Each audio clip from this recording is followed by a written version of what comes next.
안녕하세요. 박종훈의 경제한방입니다. 이 빅데이터와 AI, 인공지능으로 부동산을 분석하는 데이터노우즈 김기현 대표님 모셨습니다. 안녕하세요. 네, 안녕하세요. 반갑습니다. 네, 집값 상승을 예견하셨고, 네. 근데 그때 흥미로운 점은 대체로 한 2020년 정도를 고점이라고 하시면서 네. 그 다음에는 집값 상승이 계속되지 않을 것이다, 하락한다, 네. 네. 이렇게 예전부터 내다보셨더라고요. 네, 네. 자, 왜 이전에 한 2, 3년 전에는 집값 상승을 보셨고 네. 또 지금은 하락을 보시는지 그게 네. 굉장히 궁금하거든요. 네.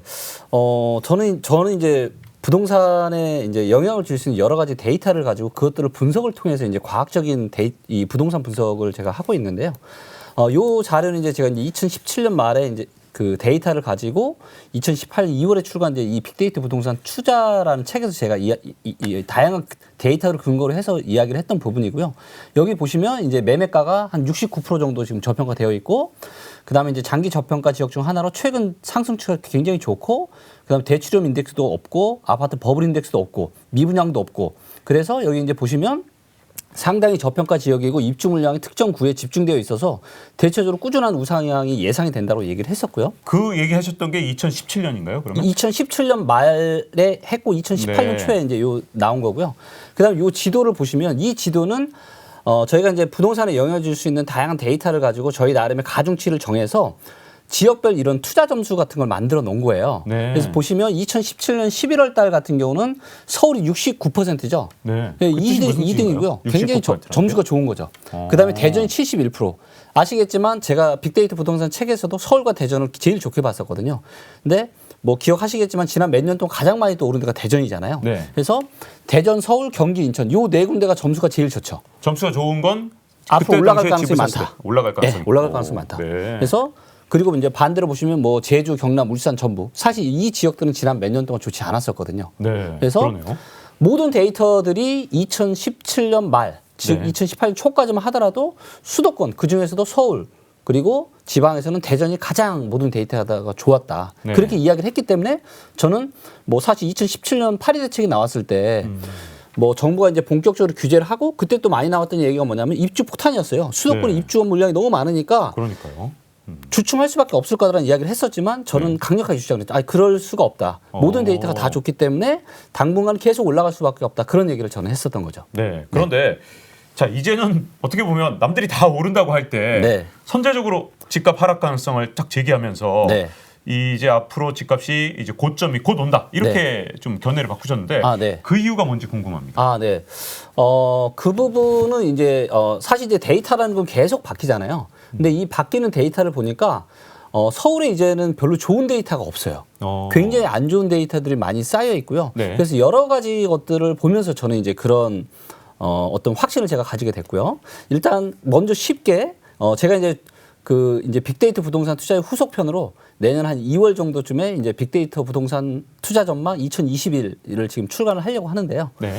거기에 이제 들어갈 자료 중에 하나입니다. 그래서 이제 보시면 지금 이제 초록색인 지역들이 좋은 곳이고요. 네. 파란색인 지역들이 안 좋은 곳이에요. 근데 한 50점 초반대에서 보니까 서울, 광주, 대구, 제주, 대전 이 지역들이 지금 다 안 좋은 걸로 나오고 있어요. 지금 집값 상승이 가장 좀 폭이 높았던 곳 그렇죠, 중에 그렇죠. 하나 아닌가요? 맞습니다. 그러니까 지금 아직까지는 좋지만 네. 앞으로 몇 년 후를 바라봤을 때는 이 지역들이 데이터상으로 봤을 때는 별로 안 좋을 가능성이 많은 거죠. 네. 그리고 상대적으로 경북, 충남, 경남, 충북, 전북, 강원 요 6군데는 보시는 것처럼 굉장히 점수들이 좋죠. 네. 그래서 제가 이런 것들을 19년 말부터 지방의 이 5곳, 6곳이 앞으로는 2020년대는 굉장히 좋아질 거다라는 얘기를 했는데 그때만 해도 많은 사람들이 아니 뭐 인구가 줄어드는 지방에 어떻게 아파트 가격이 오르냐 그런 얘기들을 많이 했었는데 네. 지금 이제 지나고 놓고 보니까 이 지역들이 전부 다 지금 계속 다 상승을 하고 있고요. 네. 아직도 이 지역들은 상승 초반부입니다. 그러면 지역별로 굉장히 차별화될 것이다, 앞으로 보시는 예, 건가요? 맞습니다.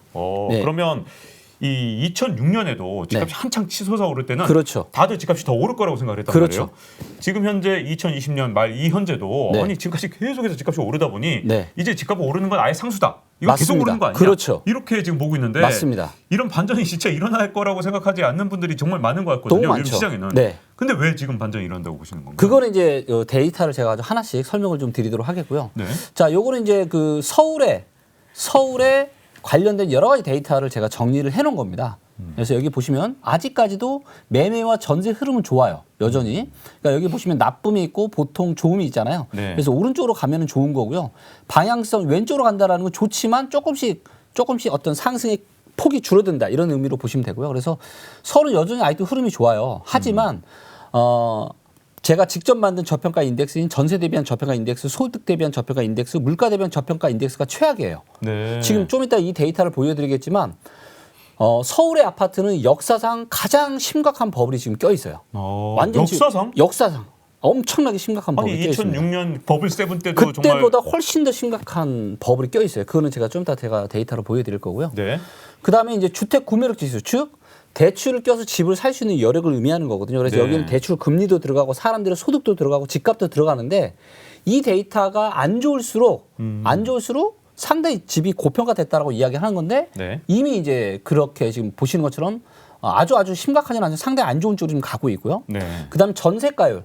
전세가율은 전세가 나누기 매매가예요. 네. 근데 전세가율이 올라가고 높을 때가 매수 적기이거든요. 네. 근데 전세가율이 올라간다는 얘기는 뭐냐면 매매가 상승률보다는 전세가 상승률이 크기 때문에 전세가율이 올라가는 거예요. 네. 즉 그 얘기는 무슨 얘기냐면 사람들이 투자나 투기 수요가 들어간 매매가보다는 네.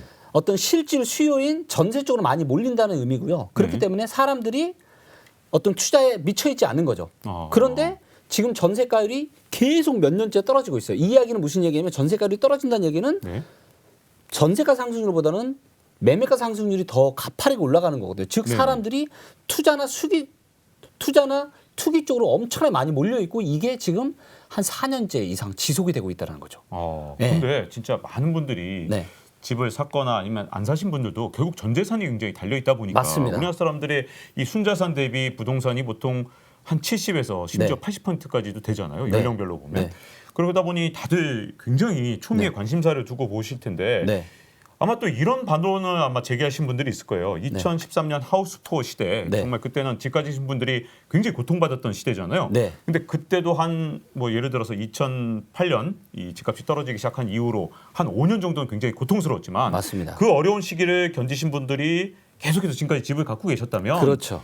지금은 다 전보다 훨씬 더 올랐다. 맞습니다. 그러니까 무조건 장기 보유가 유리한 거 아니냐? 네. 결국은 오른다. 이렇게 그렇죠. 보시는 분도 굉장히 많아요. 네, 맞습니다. 이 견해에 대해서는 어떻게 보십니까? 충분히 저도 공감을 하는 부분이고요. 네. 예를 들면 한 20년, 30년 계속 들고 있으면 그럴 수 있어요. 근데 네. 그 과정들이 너무나도 고통스러울 수 있다라는 거죠. 그리고 중요한 거는 매수 타이밍이 중요한 거죠. 그러니까 예를 들어서 금리 위기 때도 뭐 강남에 이제 좀 비싼 아파트 15억이었는데 네. 이게 한 10억까지는 그냥 떨어졌단 말이에요. 그랬었죠. 자, 그런데 15억을 전부 다 캐시를 주고 사시는 분들은 사실은 많지 않잖아요. 네. 상당 부분 뭐 전세를 끼든 대출을 끼든 레버리지를 끼는데 부동산 가격이 하락을 할 때는 이 레버리지 즉 전세금이나 대출금은 하나도 줄어들지 않고 내 순자산만 줄어든단 말이에요.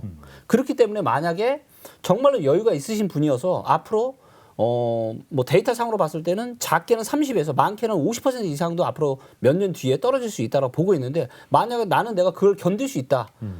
그리고 나는 장기 우상향을 보고 가겠다 하시는 분들이란 모르겠지만 네. 그게 아니고 요즘처럼 어떤 이제 패닉바이면 막 불어가지고 지금이라도 안 사면 영원히 못 살 것 같은 이런 공포에 휩싸여가지고 있는 거 없는 거 다 끌어다 영끌해서 지금 시점에 서울 아파트를 사는 거는 이거는 자칫 내 인생을 엄청난 구렁텅이로 이건 빠뜨릴 수 있는 굉장히 저는 리스크한 그런 지금 시점이라고 지금 보고 있거든요. 네. 그런데 제가 이제 경제부 기자 생활을 오래 하다 보니까 네. 이런 경험들이 좀 있어요. 항상 보면 버블이 정말 마지막 진짜 꺾이기 직전까지 네. 오히려 더 확 가속화되면서 맞습니다. 올라가잖아요.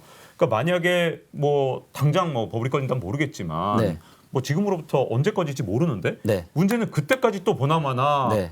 이 꺼지는 그 마지막 순간까지 또 그렇죠. 폭등을 할 거고 네, 그러다 보면 진짜로 언제 떨어지느냐. 네. 이 집을 갖고 있지 않은 분들이 정말 견디다가 마지막 순간까지 그렇죠. 가서 네. 그 최고로 오른 시점에서 결국은 맞습니다. 매매를 하는 경우가 참 많은데 너무 많죠. 그러니까 네. 좀 전에도 얘기하셨지만 2006년 말 2007년 초 얘기하셨잖아요. 네네. 근데 지금이 저는 그때랑 너무 똑같다고 지금 보고 있어요. 정말 가장 고통스러울 때잖아요. 그러면 맞습니다. 언제 떨어지기 시작하냐가 네. 많은 분들한테 제일 관심사일 것 같아요. 왜냐하면 네. 그 직전까지는 뭐 치솟아 오르더라도 그렇죠. 딱 하루아침에 반전되는 걸 네, 네. 여러 번 봤기 때문에 네. 그 시기 언제로 보십니까? 네. 지금 이제 서울의 입주 물량도 사실 그렇게 많지 않아요, 앞으로. 네. 그다음에 미분양은 정말 없습니다. 네. 그렇기 때문에 이 두 데이터가 좋아요. 그리고 지금 이제 전세 수급, 즉 전세가 공급보다는 수요가 너무너무 많거든요. 그래서 이 데이터들을 가지고 앞으로도 몇 년 동안 더 오를 거라고 이야기를 하시는 분들이 굉장히 많은데요. 거기에 지금 정부 정책 같은 경우는 지금 내년부터 보유세 폭탄이 시작이 되잖아요. 네. 그렇기 때문에 전반적으로는 서울에 대해서 결론 내릴 수 있는 건 뭐냐면 지금 상당히 지금 파란색 쪽으로 많이 가고 있죠. 네. 그래서 저는 어떻게 결론을 내리냐. 최근에 이제 20대, 30대들이 영끌까지 해서 지금 샀잖아요. 패닉바잉을 네. 했거든요. 그리고 실제로 이런 것들이 데이터로도 나타나고 이게 언제랑 똑같냐면 2006년 말하고 똑같아요. 아 그때도 20대, 30대가 많이 샀나요? 아니요. 20대, 30대라기보다는 영끌에서 사람들이 영끌에서 샀다는 예, 쪽에서 그러니까 그게 이제 거군요. 거래량 데이터로 나타나거든요. 네네. 그것도 좀 이따 제가 보여드릴 거고요. 그래서 21년 어느 즈음부터는 분위기가 많이 바뀔 걸로 예상을 합니다. 네. 그리고 2022년이나 아무리 늦어도 23년서부터는 본격적인 대자 하락 구간이 시작될 수 있다고 저는 보고 있어요. 아, 그러니까 21년 정도에는 이렇게 산이 좀 어느 정도 좀 네. 평평해지다가 네. 22년, 23년부터는 네. 하락세로 돌아선다 그렇죠. 이렇게 보시는 거군요. 그러니까 금융위기 때도요. 네. 금융위기란 충격이 있어서 잠깐 내려갔지만 네. 또 금방 반등이 들어왔어요. 네, 그래서 그렇죠. 2009년도에 반등이 들어왔다가 본격적인 하락세가 언제 시작이 됐냐면 네. 2010년부터 시작이 됐습니다. 네. 그러니까 어떻게 보면 아파트 이 부동산 가격은 기차랑 똑같아요. 네. 기차는 절대 급정거를 해서 방향 선회를 할 수가 없잖아요. 네. 부동산도 마찬가지입니다. 갑자기 갑자기 상승하다가 갑자기 딱 멈추고 바로 이렇게 대사로 들어가기가 힘든 게 부동산이거든요. 네. 그렇기 때문에 금리위기 때도 한번 올라갔다 떨어졌다가 다시 한번 올랐다가 본격적인 대사로 했던 거고요. 네. 이번에도 그런 또 패턴이 나올 수 있는 그런 확률도 있는 거고요. 네. 그래서 일단 요거는 이제 서울이 이제 얼마나 고평가됐는지를 보여주는 건데 네. 요게 이제 그 매매에서 저평가라고 해서 실제 사용 가치인 전세 대비해서 매매가가 얼마나 저평가되어 있는가를 보여주는 건데요. 네. 2017년, 2018년까지만 해도 초록색 뿌렸잖아요. 네. 이때까지만 해도 저평가였어요. 그러니까 이 데이터가 녹색일 때 사셔야 돼요, 아파트를. 네. 근데 지금 보시면 역사상 가장 안 좋죠. 네. 네. 네, 그래서 굉장히 안 좋고요. 그다음에 이제 요거는 이제 그 소득 대비해서 사람들의 소득 대비해서 아파트 값이 얼마나 비싼지를 보여주는 서울의 데이터인데요. 네. 보시는 것처럼 2008년 이때 굉장히 빨간불 30 정도가 넘었었죠. 네. 즉 이때가 사람들의 소득 대비해서 굉장히 비쌌고 14, 15년이 정말 쌌죠. 네. 그러니까 이때가 사실은 매수 완전 타이밍이었죠. 그리고 지금은 전고점까지 왔습니다. 진짜 전고점하고 거의 똑같은 네, 똑같아요. 데까지 와 있네요. 그렇죠. 오. 자, 그런데 이거는 뭐냐면요.